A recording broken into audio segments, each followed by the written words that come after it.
I read this story. I just want to run it by you. Tell me whether or not you've read such a thing as well in your research. Is it true that many colonists, Americans, sold their food and supplies to the British instead of the Patriots at Valley Forge because the British paid more for them? Yeah, and certainly in the surrounding region, it was not unusual. Of course, the British needed supplies too, and they're Yeah, not that yeah. far away. Um, and it's not just that the British paid better; it's that the British paid in gold. Oh, and wow. and the idea of just attacking the British, it doesn't make a great deal of sense. And Washington also understood, a couple of things here. Much as he wanted to maintain an army that was European-like in its structure, in its discipline, in its tactics. Really the strategy that wins the American Revolution is not losing. You know, not a matter of no, not necessarily beating the enemy, just not getting beaten. Is it true that Benjamin Franklin in Paris initially rejected his application to come to America and serve as a volunteer? Well, yes and no. Something I Huh. want to clear up here because this is an important thing to me. Franklin was never Steuben's supporter. Huh. It was Huh. Silas Deane, and for some reason, American historians never seem to get past this. But this is where Washington saw Steuben as being most useful.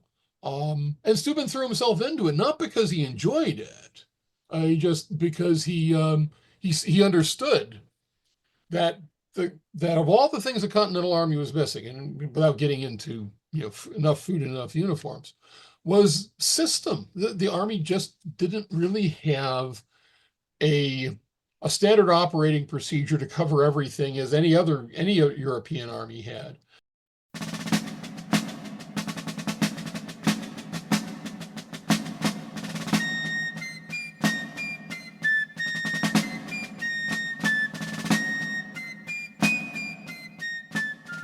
My guest for this interview is Dr. Paul Lockhart, professor of history at Wright State University. He is a historian of war and society in the Western world from the year 1500 to 1945.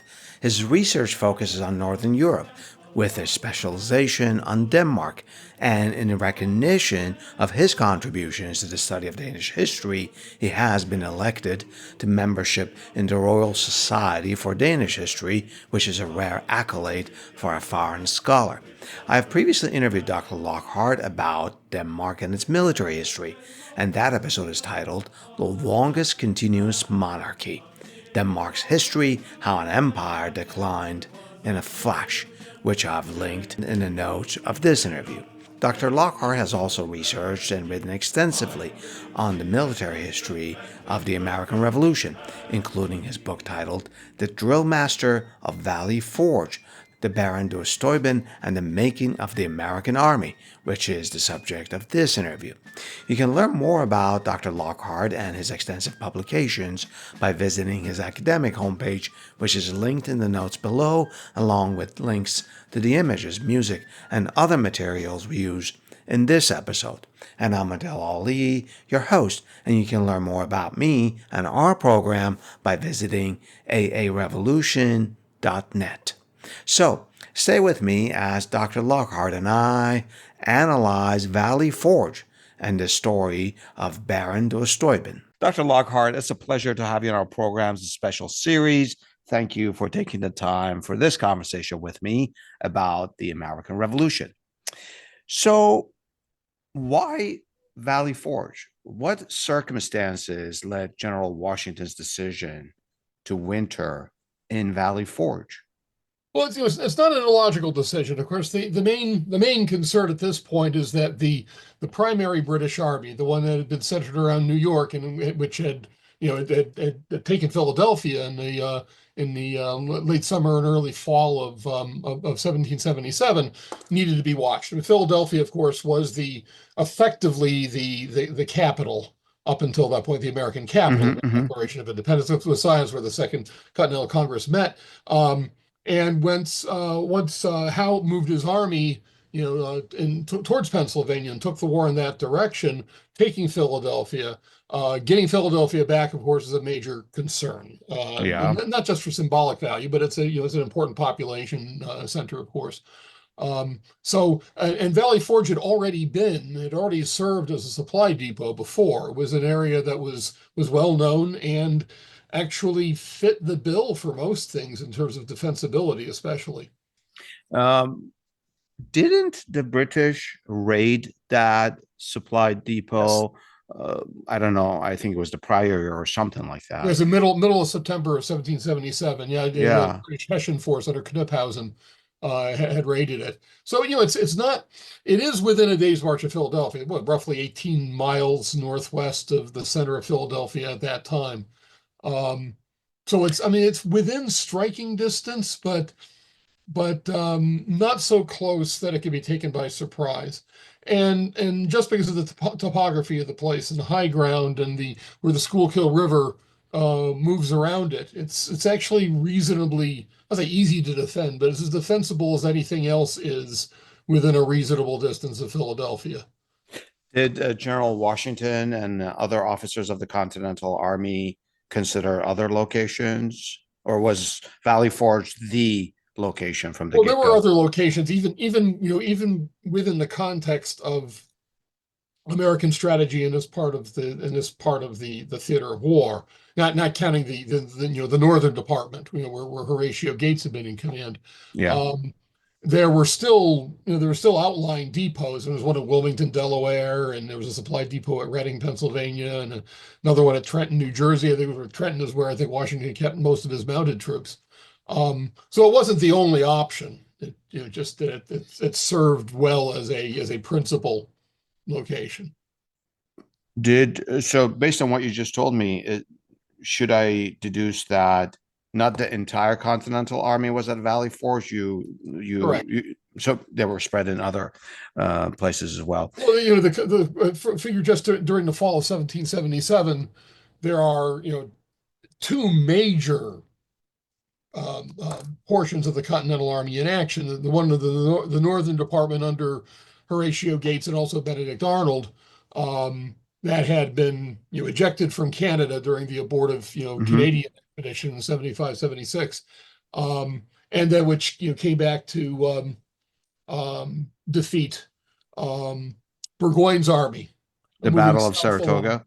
Yes, the two battles of Saratoga in the fall of 77. And at the same time, Washington's army, which I guess you could call the main army, is the one that is fighting Howe and Clinton around New York and then of course in Pennsylvania. Did I don't have any evidence to ask this question for posing this question, but I'm just curious now, Dr. Lockhart. Did politics play a part in selecting Valley Forge? You know how in our modern times, let's say a military base opens in an area in a state and brings more economy to that area. Was that part of the calculation for Valley Forge? I could be wrong, but I've never seen anything like Yeah, that. It's yeah. really the idea is proximity to Philadelphia more than anything else. And Valley Forge was such a sparsely populated settlement anyway. The region itself was primarily agrarian. Yeah, I hadn't read anything to that account either. I was just confirming with you. So how big was the army in Valley Forge? Oh, it's about roughly about 12,000 men. Wow. Okay. Which for an American force, again, there's one thing I was reminded, because I do primarily work in European military history and do American military history kind of. You and I did a podcast about Denmark a couple of years ago. Denmark, that's right. Is that by 18th century European standards, 12,000 man army is pretty small. Okay? Most field armies in the 7 Years' War are in the 40 to 50,000 plus range, and then sometimes even larger. You look at the Austrian army, for example, the Battle of Leuthen in 1756 and 1757, excuse me, and that's quite. It's a much larger than 12,000 men. I'll put it that way. Wow. Close to 100,000 men. But by American standards in the American Revolution, where yes, the terrain is large, the theater of war is large, but the armies themselves are relatively small. Still, 12,000 men is a good size group, and the mechanics and the logistics, obviously, of tending to 12,000 men in a in the winter, in late fall through mid spring. It's not easy, especially for Americans who are essentially unaccustomed to doing anything like this. Yeah, and we're going to get into that, particularly supply chain. Yeah. 12,000, I want to put this in perspective and correct me if I'm wrong on this. At that time, you mentioned Philly, so I think that's a good Philadelphia is a good comparison in numbers. Philadelphia's population then at this time, what was it? 30 some thousand? Yeah, yeah. So 12,000 is a substantial sum. Okay. Um, were all of these soldiers and officers British American? Did they all speak English? I guess I should ask that. Well, good question. Well, I mean, technically, in a sense, that until the Declaration of Independence, and of course, the British government would debate that anyway, um, they are already subjects of King George, and so they're by definition British. Yeah. But if we're talking about ethnicity and national origin, they're not all Anglo by any means, and just like the colonies themselves are surprisingly diverse, and in particular, Pennsylvania especially had a really large portion of recent German emigres, and so German was known, outside in the army and outside of the army. I mean, Steuben himself points out that when he's traveling from Portsmouth to York, Pennsylvania, he first comes to America, that he encounters German speakers. And by Steuben, you're referring to Baron von Steuben, who we're going to talk about momentarily. Right. So, and of course, there are a lot of British emigres who are not English, Scots and Irish. So one presumes probably some Gaelic, definitely some Scots. I remember reading one point that Welsh was even known in the army. So who knows? Wow. But yeah, it's not probably a good. I'm spitballing here, but from what I've seen, probably close to a third of the army is not English in that sense. I've seen that number too, somewhere around 30%. Yeah. Not English speaking. So General Washington and his army march towards Valley Forge, and they get there. Were they disappointed from the get-go at the conditions they saw? How did that play out? I don't think Washington was disappointed. I think Washington knew what he was getting into. Certainly, this is a different, not necessarily related to the site, except for the fact that it is kind of in the middle of nowhere. But of course, a lot of colonial North America is in the middle of nowhere, right? Once you get away from the big settlements. Most of it's on the coast, so you start going west. Yeah. Exactly.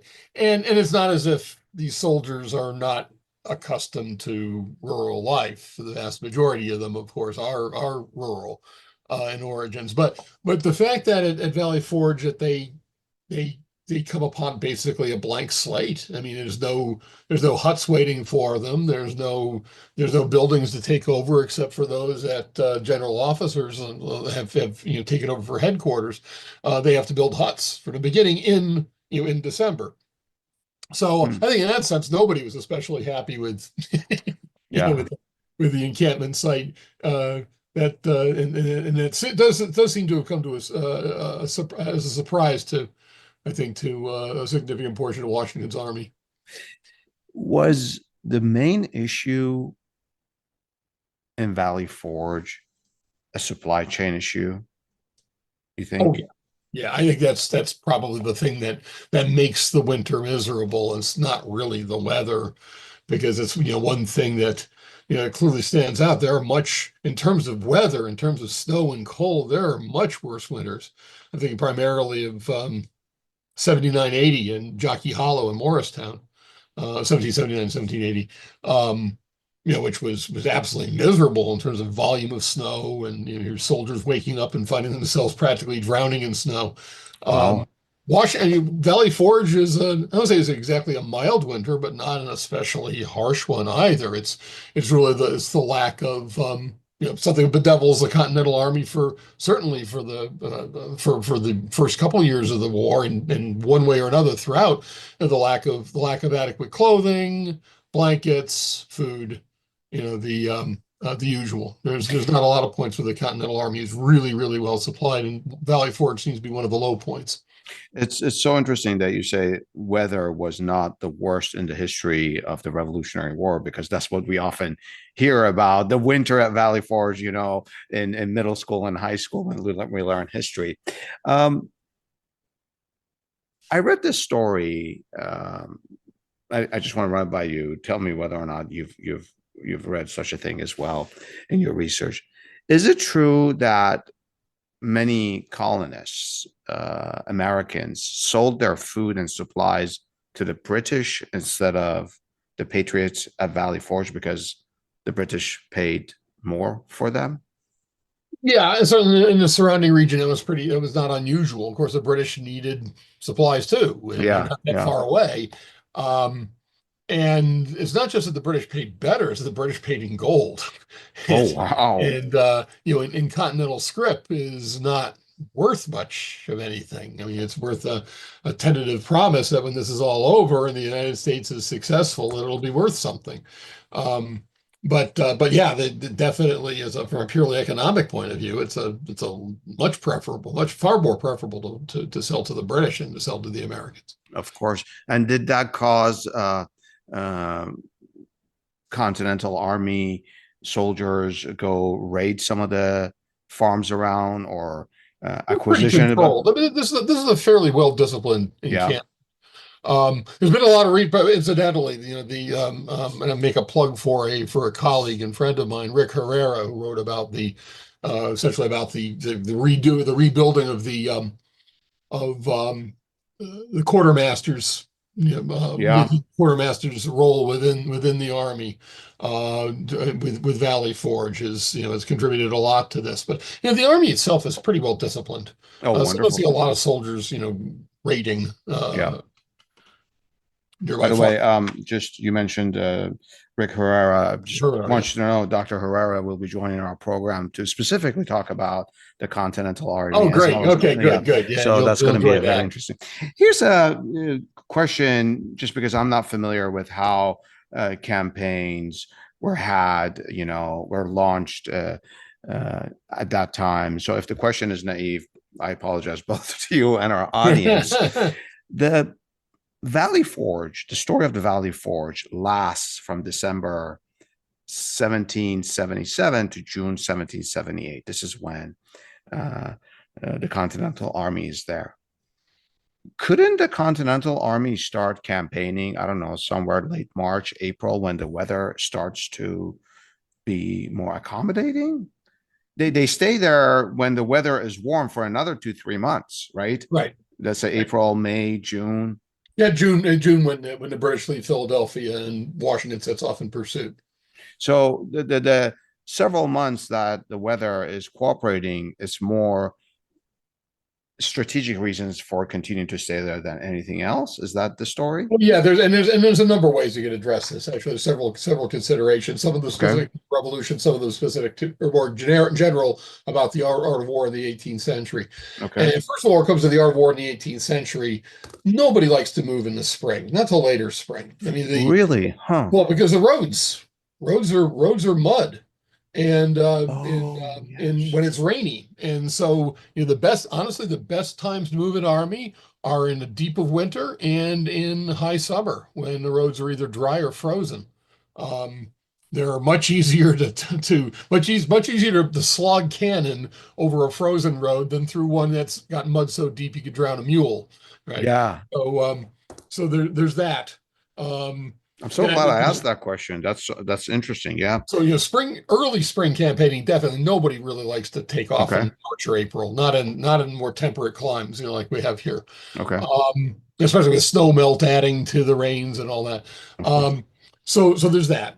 Okay. Another issue, of course, is that Washington is well aware of the shortcomings of his army, and they're being redressed. I mean, the army in June is a much different beast than it was in a lot of ways. And I know I have colleagues who disagree with me on this, at least to a degree, but the army is better disciplined and more uniform in terms of its tactical and administrative systems in May than it was in March. So there's a Wow. huge difference there. Also, it's still a smaller army than what Howe has in Philadelphia, and the army had already gotten a good bloody nose at Germantown in October, where the Hmm. where the Continental Army had done quite well in some ways, but Germantown was also a big disappointment. The army fought well, but ultimately it was not a successful battle for Washington, and the idea of just attacking the British, it doesn't make a great deal of sense. And Washington also understood, a couple things here. Much as he wanted to maintain an army that was European-like in its structure, in its discipline, in its tactics, really the strategy that wins the American Revolution is not losing. You know, not a matter of no, not necessarily beating the enemy, just not getting beaten. And courting open battle, except under really favorable circumstances, is not really wise. And you realize with relatively few exceptions, the big successes of the Continental Army are either when battle is forced upon them and they don't have any choice, or when they pick their conditions very carefully. And here I'm thinking like the assault on Stony Point, for example. Or they have an army that's already on the move, like in Monmouth, where the British are in fact retreating, and Washington hits them while they're retreating. So there's all sorts of reasons not to attack the British, and there's a good reason and another good reason, namely that it's in mid-May that Lafayette leads essentially a reconnaissance expedition to see what the British are doing. And there's some rumors that the British are getting ready to leave Philadelphia. And the result is the so-called Battle of Baron Hill, which could have been a gigantic disaster for the Americans. It's because the British responded to this American expeditionary force very quickly and cut off nearly all of its avenues of retreat. It's fortunate that the Army kept its cool. Lafayette, and I'll say up front, I'm not a big Lafayette fan. Oh, Lafayette is Lafayette fortunately keeps his head too, and they're able to take advantage of a road that the British were not all that familiar with to escape. But had Lafayette been trapped, which could easily have happened, it would have been disastrous. And we have to figure out how big Lafayette's force was. It was well over 1,000 men. oh, Um, wow. that the Baron Hill showed you don't just take on the British lightly. Yeah. So This is we lucked out that Lafayette didn't yes, uh, turn a reconnaissance mission, a skirmish, into a full-on battle that exactly. could have obliterated his forces. So four reasons. One is road conditions. The second is the shortcomings of the army. The army in March was way different than the army that marched out in June, Yes. and the size was small. And three, their experience in mid-May by Lafayette. So Yeah. great. You said two things. One is a shortcoming, and then European-like armies. And as I was thinking about that, it made me think of a character that I contacted you to talk about in this story. That was one of my main reasons. And before we get into talking about who he is, let's get let's get his name, Dr. Lockhart. That's a complicated issue. Yeah, so I've known him as Baron von Steuben, but you pronounced him differently. So tell me which one is correct, Steuben or go ahead, Well, technically, it would be Steuben because he's German. Steuben. Yeah. Okay, but However, and this is well, we all know him as Steuben, and like growing up. well, people use Steuben occasionally. My problem with that, and even the Army still uses the term Baron von Steuben, Hmm. and when I wrote Drillmaster, I came out this. What does he call himself? And you know what? In thousands and thousands of letters, he never refers to himself as the Baron von Steuben, and virtually none of his contemporaries do. It's a 19th century thing. I think it's done primarily by German American heritage groups who were interested in claiming him as one of their own. Fact of the matter is, yes, he's the Freiherr von Steuben. He does have the title of Freiherr. It's given to him as an honorific in 1767. A Freiherr roughly translates, I mean, the closest French or English approximation would be Baron or Baron, right? Hmm. It's a title that he has legitimately. It's not a title, although he was a nobleman. Don't get me wrong. I mean, this thing about him being this magnificent fraud is um, as he's often been portrayed, is a lot of that is just plain incorrect. He was in fact of noble birth from the Prussian Junker, the minor nobility. So he was the Freiherr von Steuben, but when he goes to Paris in 1777 and seeks a commission and then a position as a volunteer fighting with the Continental Army, he presents himself as any man of the Enlightenment would. Understand, this is the Enlightenment. Learned men speak French, right? German is not not considered an especially sophisticated language. And Frederick the Great himself, Steuben's idol, preferred French over German. His correspondence is mostly in French. But he presented also understanding that a lot more learned people understood French than understood German. He referred to himself in the French as the Baron de Steuben. So it's not even fun. The VON is gone because that's German. It's de, as you would say in DE, as you would say in French. So Baron de Wow. Steuben. So in his correspondence, he's always the Baron de Steuben or Baron Steuben or just Steuben. And we also know from looking at Americans writing about him, the Americans very often wrote foreign names kind of phonetically, because if they didn't know the language, what else would they do? Yeah. You never see his name written in a way that would be where it have an oi sound in it, and you never see the VON, the fun. It's always the Baron Steuben, or Baron de Steuben. Oh, And interesting. I So, had lots of readers who were upset with me because they had always heard of this Baron von Steuben. Said, "Well, he must be rolling over. His ancestors, his descendants must be very upset with you." Well, he didn't have any kids, so that's not an issue. Uh, then, then that's like saying the Marquis von Lafayette. And I say, no, saying Baron von Steuben is like saying the Marquis von Lafayette. It's a French title combined with a German preposition.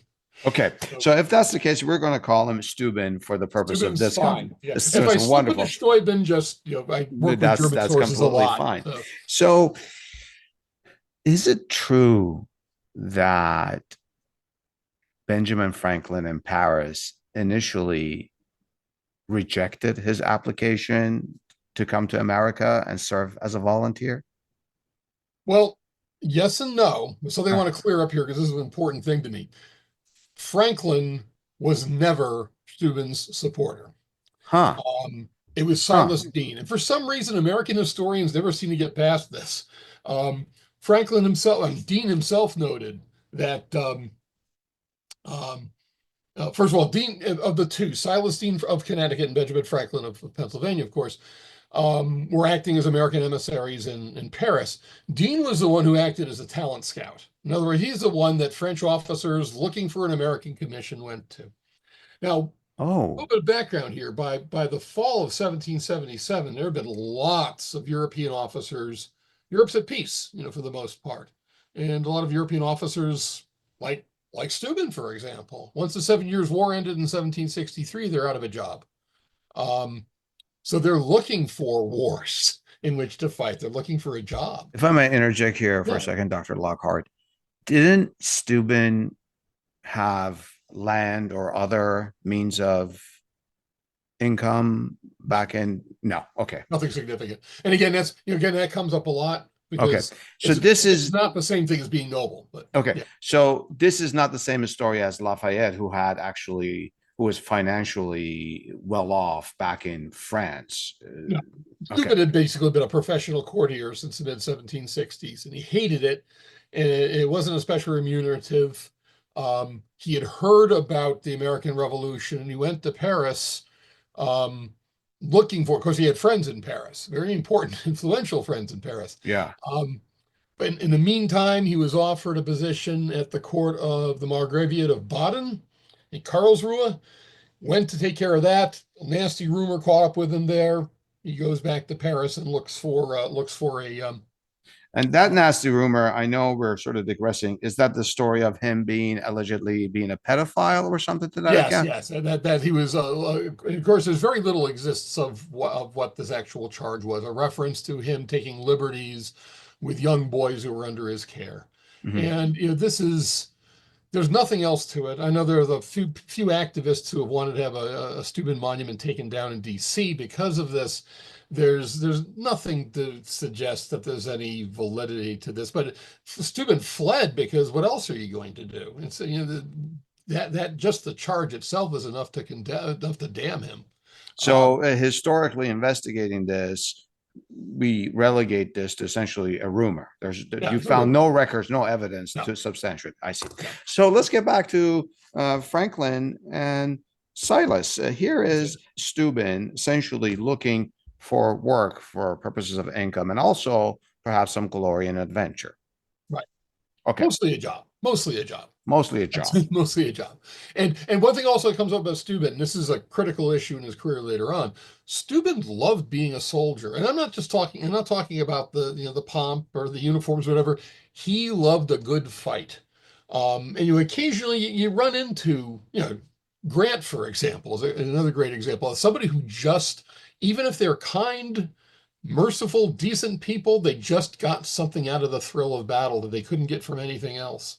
And Steuben was very much that way. He saw himself Interesting. as being a combat commander, um, and as long as he hated being a courtier, it was boring to him.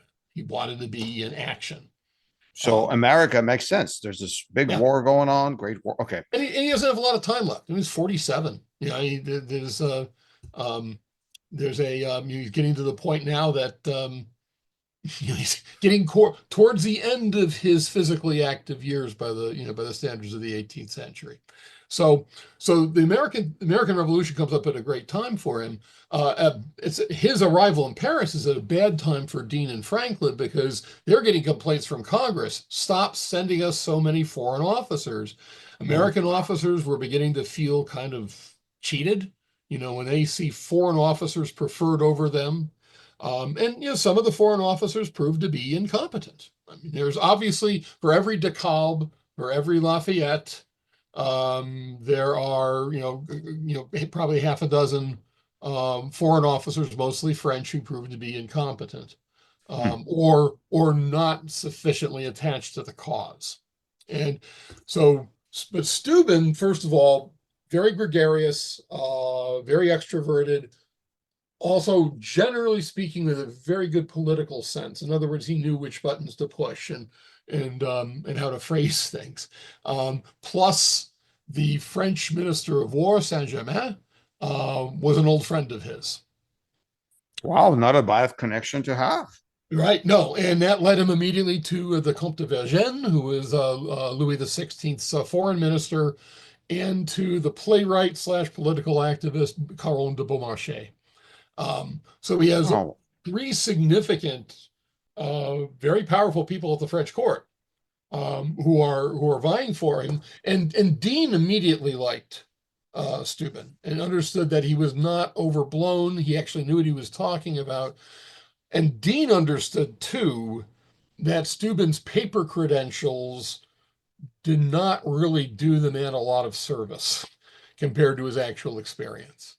And that's where the whole fraud thing comes about because it's mhm. not Steuben over portraying himself. It's basically him being advertised first by Dean. Eventually, Franklin comes on board. Yeah, but throughout the process, Dean points out, I can't, Franklin just won't, he's not interested. There's no enthusiasm. Steuben points out that he can't, Franklin throws up obstacles. So the story that Franklin brings him aboard it's just plain wrong. Silas Dean is the person who deserves the credit here entirely. He's the one who stuck with it. Oh Uh, wow. Okay. We almost never hear that side of the story. We always hear yeah, that Franklin rejected him. Okay. So he interviews once or twice with Franklin and Silas Dean. twice Twice. in this thing in June and then again in August of 1777. Okay. So the August one is a go, Yes. and he sets himself up to go to America? Is he paying for all this trip for himself? That's a really good question. That's one of the only reason I think that Dean was able to, and that Franklin could make himself support the um, Steuben's candidacy, Mhm. was that he was not demanding a commission before he left. He was not demanding a promise of a commission. He was not demanding a salary. You say he would be willing to go as a volunteer if somebody paid for the voyage for him. He could not afford to travel. This ended up being a critical point in the first negotiations, is why he brought them why he broke them off. But Caron de Beaumarchais, the playwright, promised to underwrite the costs of the voyage with a personal loan. And so Steuben goes over with a small staff, mostly young French officers, ultimately to Portsmouth, New Hampshire, over the late fall, early winter of 1777. So he gets to New Hampshire, Portsmouth. Is he? Does he interview with the Continental Congress, a certain, I don't know, review body before he goes off to Valley Forge? Steuben, again, partly good political sense and partly knew who to talk to, and he had, of course, he also had advice from his French friends. Mm-hmm. In Portsmouth, he was actually welcomed like a hero, partly because he wasn't French. You know, Really? There's that. Oh yeah. Well, he's a German, and they're not used to running into Germans. Even de Kalb, who was actually German, more or less presented himself as being French. But also because Steuben, for lack of a better term, he's a party animal. Steuben was a very gregarious man who could get anybody practically that seemed to like him. He could also get his friends to hate him. I mean, he was very good at that too. A very chaotic, a very mercurial disposition, you might say. But he's really celebrated when he gets to Boston. Rather, his two big stops are Portsmouth, Boston, and then he hurries along to York. He doesn't stop in New York City at that point. He crosses the Hudson. Dr. Lockhart, and Yep. when he comes to America, Portsmouth, and then Boston and York, there's no associating him with the Hessian soldiers, right? Oh no. No. There's clarity there. Okay. Yeah. Okay. Americans didn't really, even educated Americans didn't really know a lot about the Holy Roman Empire. But they knew more than most Americans would today. Yeah. And they understood that there were lots of petty principalities and margraviates and landgraviates and what have you in the empire, and that the Hessian mercenaries came from some of these lesser princes. But they also understood Frederick the Great was a hero, right? And Frederick the Great is a very, very much a warrior legend, not just in Europe, but in the American colonies as well. So a soldier who was being presented, even though he didn't present himself that way, Dean and Franklin did, being presented as a man who had served for 20 years under Frederick the Great as a lieutenant general. This is an important dude. This is a big deal. Wow. Yeah. And he's fun, and he likes to drink. So it's funny that he on his way to Boston, he had been advised to seek out John Hancock in particular. Now, granted, a lot of the important Boston leaders are at the Second Continental Congress. They're in York. But he had been advised that Hancock had a great deal of influence. He was really surprised that Hancock came looking for him. That was mark of just how big a splash Steuben had made very quickly in the social scene in the northern colonies, almost a matter of a few days after he arrives in Portsmouth. Wow, so there's anticipation about what this guy's going to do and how he's going to contribute. Okay. And we know by this point, too, that he spoke English. He clearly was able to communicate. He was learning while he was shipbound on the way over. But one of his aides, in fact, pointed out that that Steuben, unlike most of the French staff officers with him, understood, was able to converse in English.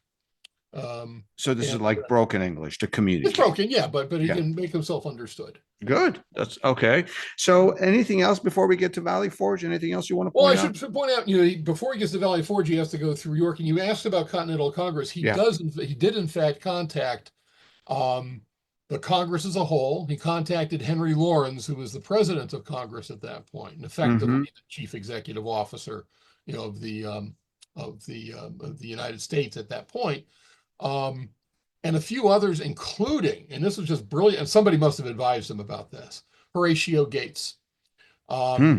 Now, Horatio Gates was, of course, the victor of Saratoga, even if we really want to ascribe a lot of that credit to Benedict Arnold. Yeah. Yeah. Horatio Gates was the victor of Saratoga. And Steuben sends him this letter that is just, I mean, it's dripping with flattery, but it is so earnest it doesn't read like flattery. I'm looking forward to meeting the victor of Saratoga, of whom we've heard in Europe. I mean, um, and Gates, who was notoriously vain, just ate it up.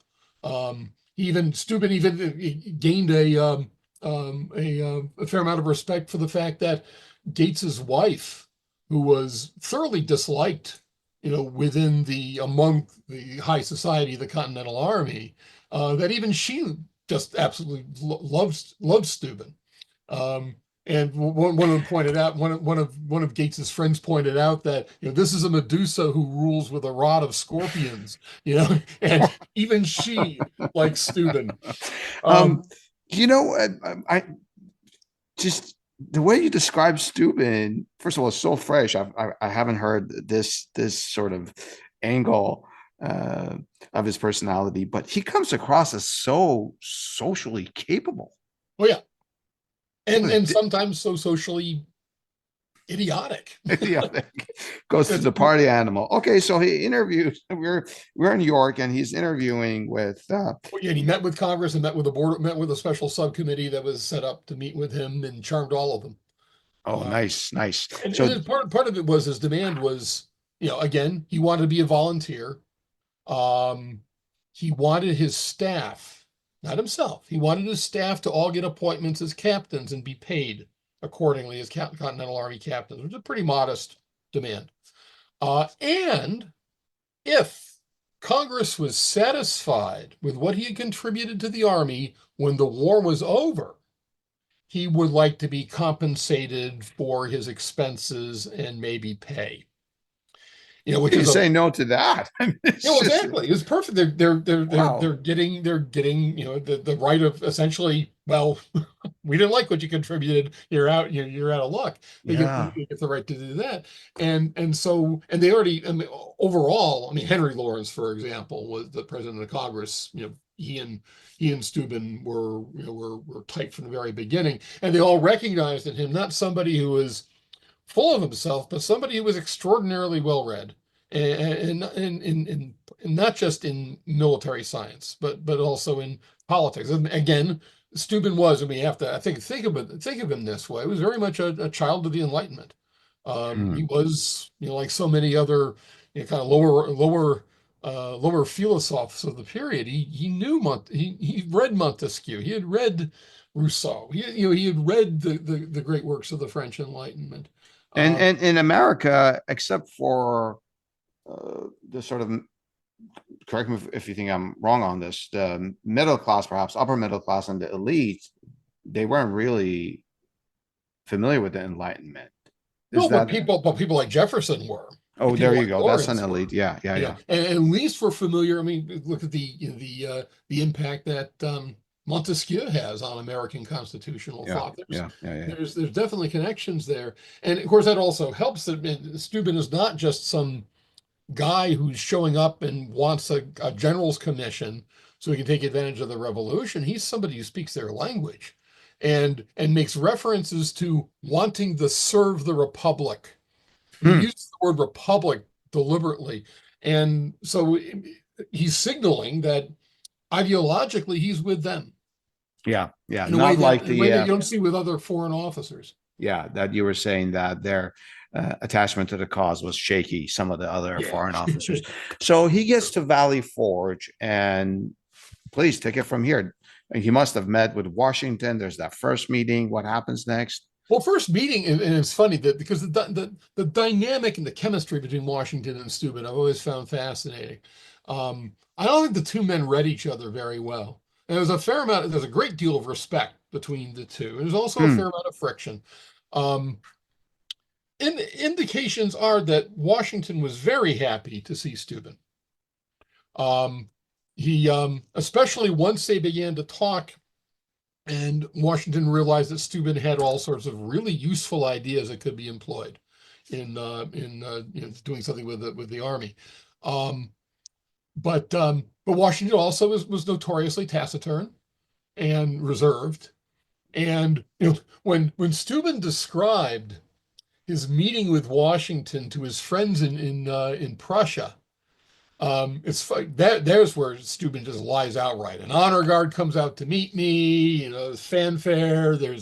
I'm feted like a conquering hero. And Washington shows up. There's a number of officers there, and basically he and Steuben just ride together from meeting points of the fords of the Schuylkill to into Valley Forge. So It the was pomp probably and fairly ceremony expeditious. that he was writing to his friends in Prussia, that just didn't happen. No, no, it just didn't happen. Yeah. And Okay. and Washington didn't really show outwardly any great joy over this, but it's Yeah. clear from Washington's writings that that he saw very early on saw Steuben as an asset. Okay. So, So, and at that point, again, he's just a volunteer. And what Washington mostly needed help with, of course, was logistics. Really needed a functioning quartermaster. That's another issue, and Steuben wasn't interested in that. And Steuben was. Now, I should again say, Steuben, despite his professed willingness to accept whatever was dumped on him, really aspired to combat command. He even confessed this to, I remember it was to John Lawrence, Henry Lawrence's son, who was a staff officer at Valley Forge, um, to John Lawrence or to Alexander Hamilton, who quickly became his buddies. They were both French literate and young, and they mhm. all bonded. But he confessed to one of them that his goal was to become a major general, which was the highest rank of general after Washington himself. Which is a hell of an aspiration for a guy who just recently learned English. Yeah. Um, but anyway, he Steuben initially his contact with Washington is getting together in the evenings, and Steuben is basically poking his head around the encampment, seeing where he sees issues, talking to the soldiers, getting an idea of how they feel, of how what food issues are like, getting an idea of how the actual physical reality of the army, and then talks with Washington about his experience both as a officer in the Prussian army and as somebody who's extremely well read in military science, and it becomes clear that that's to Washington. This is probably where Steuben's assets are going to be his talents are going to be most useful, is to fill the role of inspector general. And Inspector General. there already was an inspector general, Thomas Conway, who was unfortunately, if you become familiar with the so-called Conway cabal, Yeah. was one of a group of officers who were not especially happy with Washington and were a bit more closely affiliated with Horatio Gates. Um, but this is where Washington saw Steuben as being most useful. And Steuben threw himself into it, not because he enjoyed it, just because he understood that that of all the things the Continental Army was missing, and without getting into enough food and enough uniforms, was system. The Army just didn't really have a a standard operating procedure to cover everything as any European army had. Not a standard drill manual or a standard tactical manual, but just a standard way of doing it, of forming a bivouac, of encampment, of keeping soldiers accountable for the gear and uniforms they were issued. All these things were lacking. And really, if you get right down to it, that is Steuben's most important contribution, I would argue, to the revolution, is creating, or at least fostering, this infrastructure that allows for the relatively smooth administration of the army. When you say systems, does that also um, is part of that drilling the soldiers? Yes, Teaching? part of that is, and that's of course the part he's famous for. Yeah. He would have said it was the least important thing he did. Hmm. It's funny that we remember him for that. Yeah. Yeah. But he did, and I've a good number of friends who've been involved in Revolutionary War living history / reenacting for years, and they're familiar with Steuben primarily as the author of the Blue Book of the Army's first published regulations, which includes a drill manual.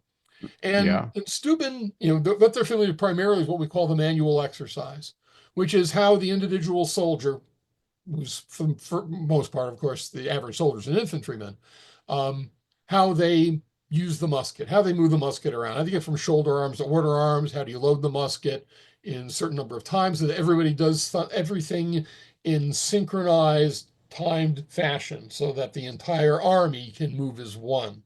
Now, to Steuben, that was a stupid headache that he had to deal with. It wasn't very important to him, but it's what we remember him most for. He just noticed that, that there were multiple manuals being used. It was essentially at the level of the preference of the individual regimental commander, whether they use the British 1764 regulations or one of a number of American versions of that. And for the longest time, historians used to say, well, he takes the Prussian drill manual and he translates it. I mean, that's not true at all. The British drill manual was basically a Prussian manual, but he simplified it so that men could learn it really, really quickly. He takes away all the frills out of the drill.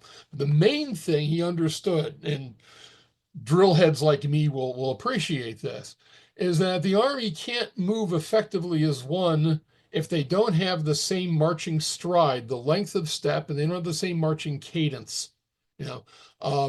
And so to him, the most important thing was just teaching the soldiers how to march. And then from marching, we get into the maneuvers, into wheeling, into going from line into column, from column into line, all the things that make an 18th century army be able to go from a marching formation to a battle formation in minutes as opposed to hours. Because that's really what 18th century minor tactics are all about. And he does this because he presents his ideas to Washington mid-March. He's trying this out within a week. Washington realizes what a huge impact this is having on an army. And Steuben did so by first training a model company, which was made up primarily of non-commissioned officers taken from all regiments of the army. So in other words, he's training the people who are going to train the rest of the soldiers. And within a matter of a few weeks, the army is significantly, everything's completely solved, but the army is moving in a much more professional way than it had been before. It's like a different army altogether. Yeah, it's like a European army. This is I'm going to ask you about something. I chuckle. It's a small point, but every time I read about Steuben and Valley Forge, it just amuses me. There are all these stories about how Steuben was foul-mouthed. Oh, yes. Is there anything you'd like to share about that? A number of things. And he seems to have been, inclined to swear a great deal whenever he was frustrated, including when he was frustrated with himself.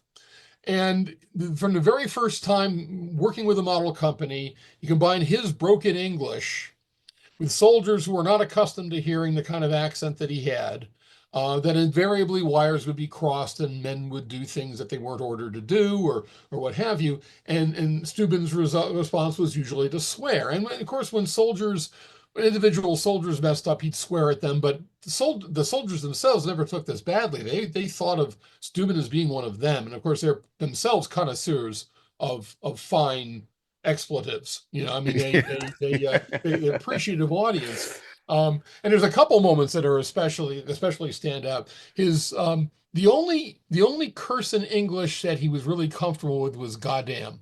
which he used a lot. And You he, used a lot. mentioned to friends of his that he reformed the army once, by the force of his goddams. Um, but he was quite adept in swearing both in French and in German.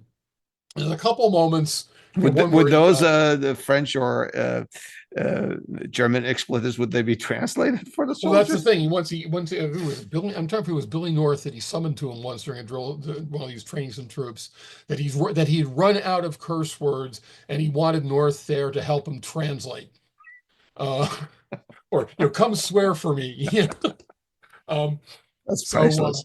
yeah, and of course this just added to his. In fact, I would argue there's probably no general or no officer in the army at the end of the Valley Forge encampment, and possibly at the end of the Revolution, um, who is better recognized, better known by the soldiers than Steuben. Oh, Um, wow. even Washington made himself visible quite a bit, but Steuben was just with soldiers all the time, whether he's poking his nose into their encampments and seeing how they're cooking, or seeing what the quality of the food that their cooks are making for them, or participating in inspections of individual regiments, or actually doing the training himself. That here's a man that everybody knew who he was, and generally everybody saw him both as tough, but also fair and with a really good sense of humor. Oh, that's a Uh, great combination. yeah. Yeah. And so you enlisted men's reminiscences of Steuben are almost invariably positive. I mean, outside of the usual complaining about we had to drill a lot, which soldiers always complain about. That there's really nothing, and even there, Steuben believed, that soldiers should not be forced to drill more than 2 hours a day. That was too fatiguing, and it would wear them out, and they wouldn't be as good the next day.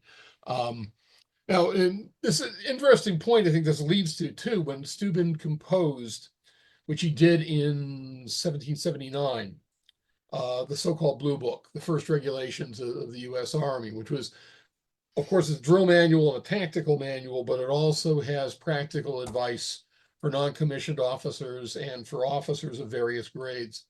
And one of the most important things, and I think this is it's typical of the 18th century, that he points out is that an officer should love his soldiers, should Huh. love him in the way that a kind and indulgent father loves his children. In other words, he disciplines them when they require it. He's stern when they require it, but overall, he's concerned for their well-being, and he puts their well-being ahead of his own.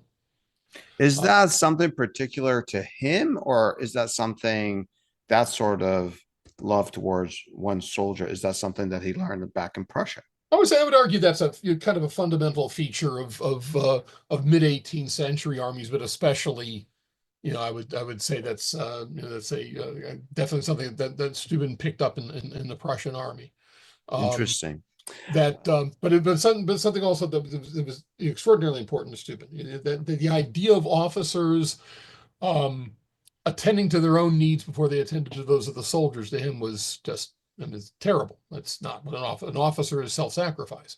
Well, let's take a break here. In the next segment, I'll ask Dr. Lockhart about Baron von Steuben after Valley Forge. We'll be right back. Dr. Lockhart, what did Baron von Steuben do after Valley Forge?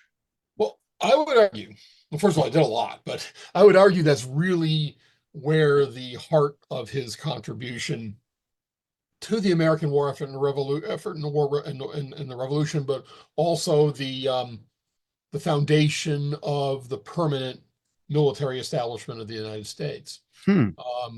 That First of all, and where it comes to after Valley Forge in general, again, keeping in mind, Steuben wanted to be a combat commander. He really saw what he did at Valley Forge as a means of proving to Washington that he could handle any assignment that was thrown at him.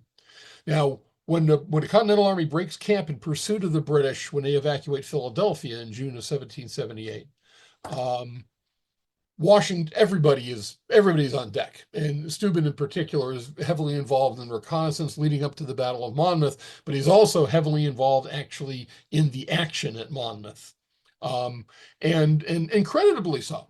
Because I think overall, with the exception of Charles Lee, the American command does reasonably well. And Monmouth is a pretty good example of what the Continental Army could do in the right circumstances. But Steuben really thought that he had proved himself between Valley Forge and Monmouth, and now Washington would make him a major general and put him in charge of a division. And of course, that didn't happen. Washington needed him as an inspector general. And so following that, it's the creation of the Blue Book, which takes a long time and a lot of frustration. This is really where Steuben is on his worst temper, I think, is when he's composing the Blue Book. Why is he frustrated? Well, he's not getting paid, Hmm. and putting a lot of work into it. This isn't, again, not just a translation of some manual. He and his aides were bringing together French, British, Prussian, other German manuals, as well as works of theory, like, for example, those of Guibert, which were, this is cutting edge military theory in the latter part of the 18th century. And more important, his aides were not getting paid, and they were falling into debt just trying to feed themselves in Philadelphia, which Wow. was an expensive place to live. And so Steuben saw this as a personal slight, that his contribution to the cause isn't valued. He doesn't understand that the Continental Congress is broke. They don't have money to pay anybody, let alone his staff. And there's one point where he pretty much he loses several of his friends. Henry Lawrence, the former president of Congress, and Steuben become, well, their friendship sours really over these kinds of issues. And there was a big flap, for example, just over finding engravers to do the copper plates for the printing of the Blue Book. There weren't qualified engravers to be found in Philadelphia because most journeymen and apprentices were going on privateers. They're making a fortune by essentially, by through legitimized piracy.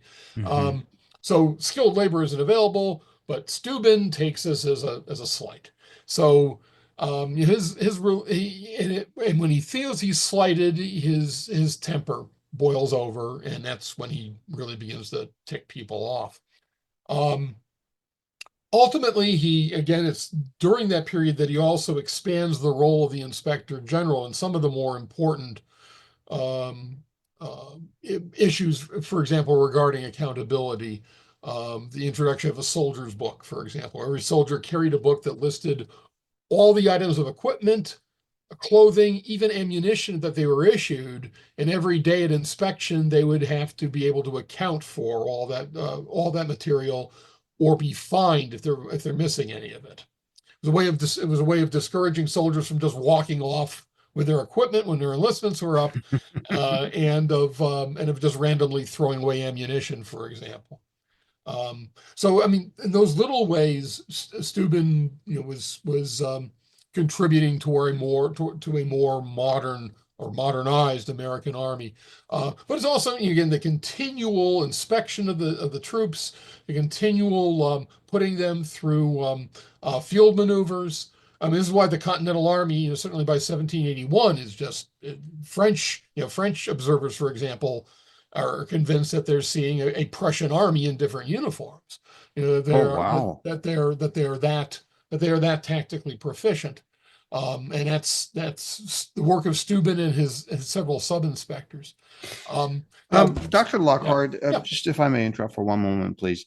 Mhm. Is the reason that we don't hear about Baron von Steuben after Valley Forge, and by we, I mean non-scholars such as Right. me, just the general population, we mostly hear about him during Valley Forge, is one reason is because he doesn't come out as, a war hero, kind of like Lafayette. He's more like, inspector general role. He's like in the back office, if you will, and not in the forefront. Like, you know, Well, you you hit hear on a about, for example, Pulaski, who right. went and died in, I think it was in Savannah, and he was Yeah. from Poland. These are sort of heroic figures that we Oh learn yeah. about. And I think that's a lot of it. I mean, the fact that he does finally get a military command. He ends up being detailed Oh, to go with Nathaniel Greene to the Carolinas. Greene leaves him behind at Virginia because Virginia was something of a mess in 1780, 1781. And so Steuben spends most of the time up before Yorktown trying to help Thomas Jefferson, who is then governor of Virginia, to get the defenses ready in preparation for British invasions. And you know, I think at that point, Steuben really begins to regret wanting a combat command because there's so much work to be done. And although Thomas Jefferson was an affable sort, he wasn't a particularly effective wartime governor. Um, so this was a endless, sort of an endless frustration for him. But yeah, the aside from that, there's really no. You're right. There's no glory. And think about it, that what does Steuben do? I mean, the things he does are distinctly unsexy, right? A drill manual, making soldiers accountable for their gear, daily inspections of regiments. I mean, they're not particularly as vital as they are. They don't have exercise a hold on the imagination the way that a combat command would, or a victorious or successful combat command yeah. would. The other thing, of course, is there is a matter of personality. Steuben, I mean, he and Lafayette did not. There are points at which they worked all right together, but basically they did not get along. Lafayette a couple of times made remarks about Steuben being a mediocre Prussian. Hmm. Uh, and to Steuben, what made Lafayette successful is that he was young and good looking, and that there really wasn't anything beyond that. And I'm not a big fan of Lafayette as a combat commander. I think there were a good number of American generals who are considerably more talented than he was. Yeah. But there's this wonderful quote, wonderful and awful at the same time, that Steuben makes when he's told that Lafayette back in France is being adored by the women of the French court. We see him as having single-handedly won the revolution. And Steuben's remark is, but you know how women always need their little miracle-producing Jesus. um, Oh, that wow. there's a certain amount of bitterness there, and it really, that's honestly, that's the tragedy of Steuben's life. Certainly seen from Steuben's eyes, is that during his lifetime, despite the accolades of ordinary soldiers, he never got the recognition he deserved, and he was aware of that. He never got the pay that he was promised. Oh, he Uh, never got paid. he gets some, as a fraction of it. Interestingly, the person who campaigned the hardest to get him all his back pay was Thomas Jefferson. And I say interestingly because he and Steuben were not friends when Steuben was working with him in Virginia. And it says a lot about Thomas Jefferson, honestly, that though Jefferson didn't especially like Steuben, that he worked very hard to make sure that he was recognized. But yeah, Steuben, on the one hand, was a spendthrift. Hmm. He dies in 1794, essentially broke, living practically alone in a cabin in the upstate New York wilderness. Oh, so he didn't go back to Prussia. No, he didn't have money to. He kind of wanted to. Once he realized that he couldn't afford to leave the United States, although he considered himself an American, very much an American, um, the last few years of his life, which are fascinating, he was constantly commenting on American politics prior to the ratification of the Constitution, and he thought the prognosis was pretty bad. He really didn't think the Republic would survive. Uh, Wow. that when Shays' Rebellion broke out in Massachusetts, he sided with the rebels. I mean, he didn't fight with them, but he cheered on the rebels. Um, And the Shays Rebellion was in that interim several years between 1783 and the Constitution in yes, 1789. yes. That's what convinced the Continental, though the Confederation, that look, we need a constitution, we need a strong national government. Oh yeah, but to Yeah. Steuben, the rebellion came about because Congress screwed over the Continental Army. That the soldiers were not getting paid. or Which not kind going of to is take. not wrong, right? No, it's not wrong at all. He was Yeah, right. Continental Congress did a terrible thing by the Army and by yeah. its officers in particular, I think. But one additional note in terms of contributions that I don't want to let get past us. Okay. Even before the war ended, he and Washington and Henry Knox and others were talking about what the Army should look like when the war is over. As it Hmm. looked increasingly obvious that Britain would probably stop and that the Americans would get what they wanted. And Steuben, more or less, people expected Steuben to be in favor of a standing army in the European way, and he was not. He said this does not fit American character. Hmm. Uh, that we've seen from the Revolution how hard it is to get Congress to support a standing army when there is a war going on. You know, how are they going to support an army when there isn't actually a war going on? Exactly, exactly. Plus, we've got the Atlantic Ocean protecting us from Europe. It'll take a while for any hostile power to actually send forces over here. So unless we're engaging directly in European politics, we don't need to have a major standing army. So instead, we'll keep a skeleton force, enough to man fortifications along the coastline and along the western frontier.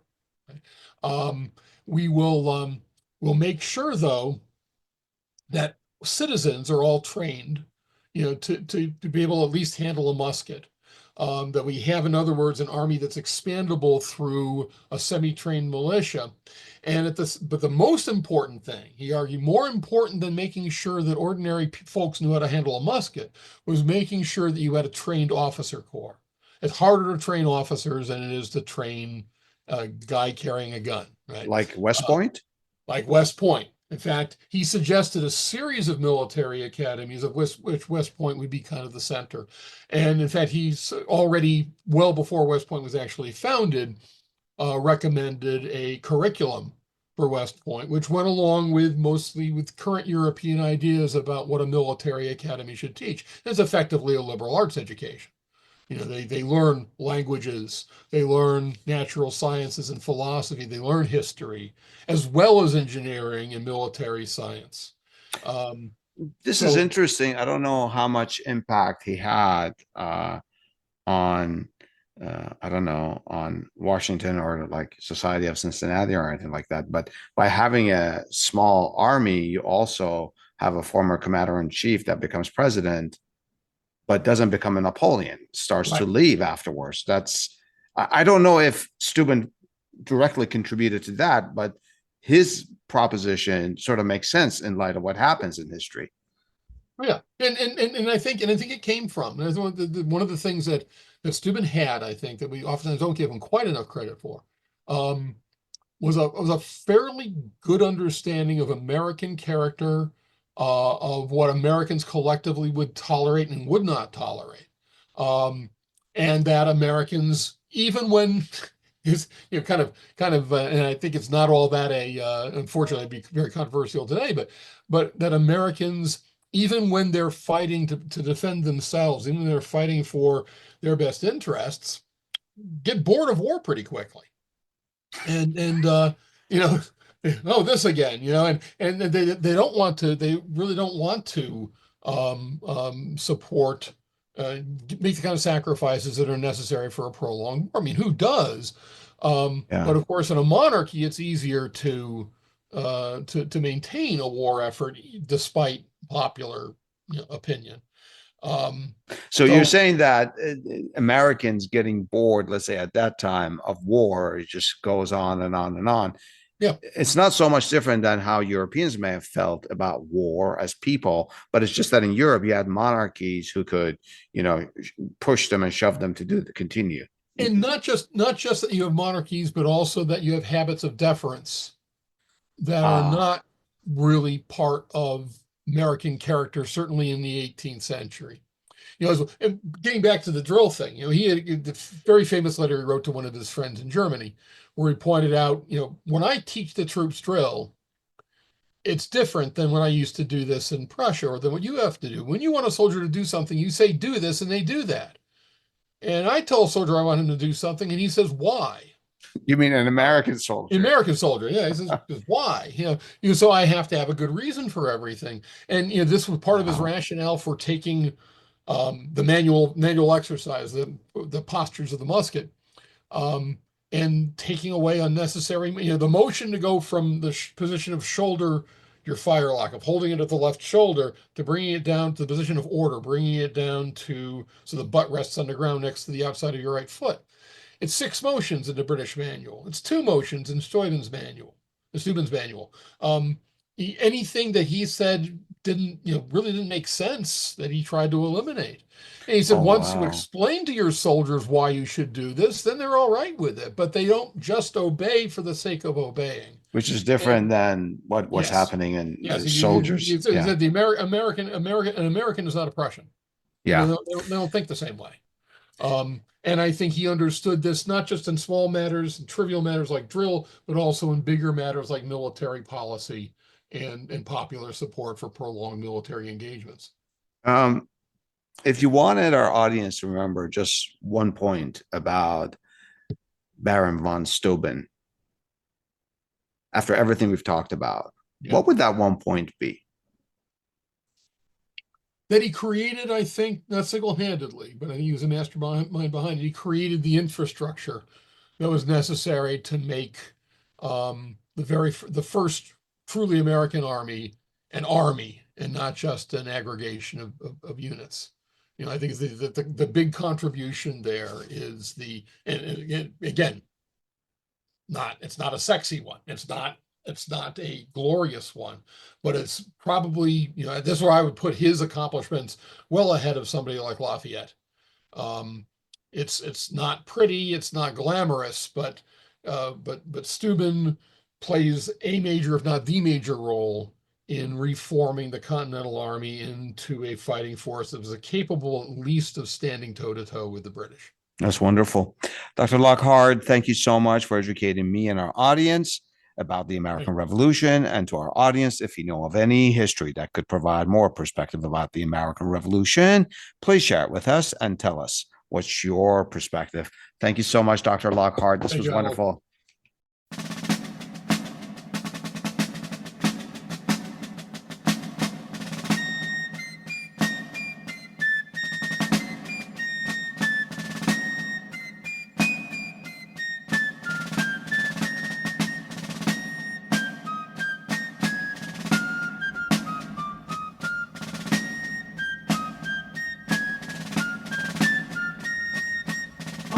I went down to camp along with Captain Good, and there we saw the men and boys as thick as hasty pudding.